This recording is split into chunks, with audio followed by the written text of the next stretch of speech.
ಇದನ್ನು ಟ್ರೈ ಮಾಡಿ. ಈಗ ಸಕ್ಕರೆ ಹಾಕಿ, 1 ಸ್ಪೂನ್ ವೆನಿಲಾ ಎಸೆನ್ಸು,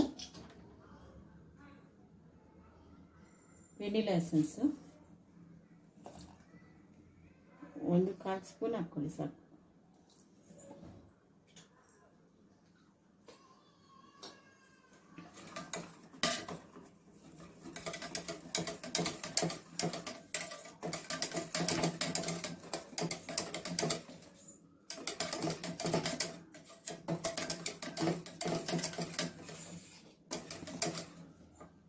ಈಗ ಇದು 1 ಸ್ಪೂನ್ ಕಾರ್ನ್ಫ್ಲವರು, ಸ್ವಲ್ಪ ಹಾಲು ಹಾಕ್ಕೊಂಡು ಈ ಥರ ಮಿಕ್ಸ್ ಮಾಡ್ಕೊಂಡು ಇದರಲ್ಲಿ ಹಾಕಿ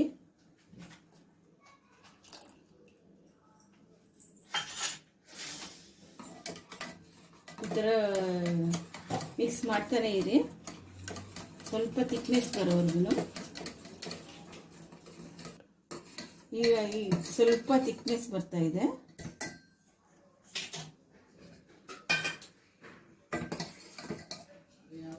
ಒಂದು 2 ಸೆಕೆಂಡ್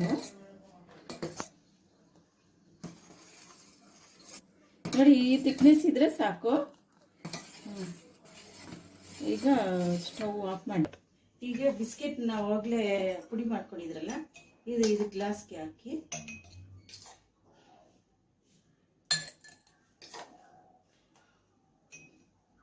ನಿಮ್ಗೆ ಯಾವಾಗ ಕುಡಿಬೇಕು ಅನ್ಸುತ್ತೆ ಆವಾಗ ಈ ಥರ ಮಾಡ್ಕೊಳ್ಳಿ, ಈ ಥರ ಪ್ರೆಸ್ ಮಾಡ್ಕೊಳ್ಳಿ ಒಂಚೂರು.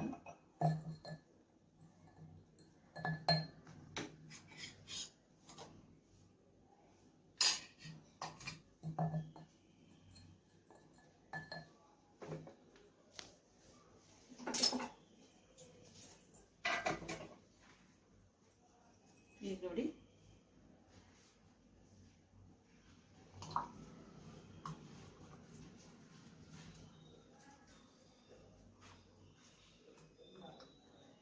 ಈಗ ಡೀಪ್ ಫ್ರಿಜ್ಜಲ್ಲಿ 1 ಅವರ್ ಬಿಟ್ಬಿಟ್ಟು ಇರ್ತೀವಿ. ಚಾಕ್ಲೇಟ್ ಸ್ವಲ್ಪ ಹಾಕ್ತಾ ಇದ್ದೀನಿ. ಈಗ ನೋಡಿ, ಈಗ ರೆಡಿ ಆಗಿದೆ. ಈ ಥರ ಸವಿಯಲು ರುಚಿಯಾಗಿರುತ್ತೆ ನೋಡಿ.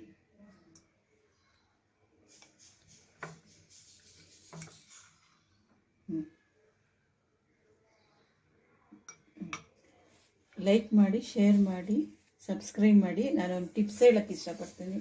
ಜಾಸ್ತಿ ಕೈ ಕಾಲು ನೋವಿದ್ರೆ ಸ್ನಾನ ಮಾಡೋ ಬಕೆಟ್ಗೆ ಒಂದು ಸ್ವಲ್ಪ ಸಾಲ್ಟ್ ಹಾಕಿ ಸ್ನಾನ ಮಾಡಿ, ಕೈ ಕಾಲು ನೋವು ಕಡಿಮೆ ಆಗುತ್ತೆ.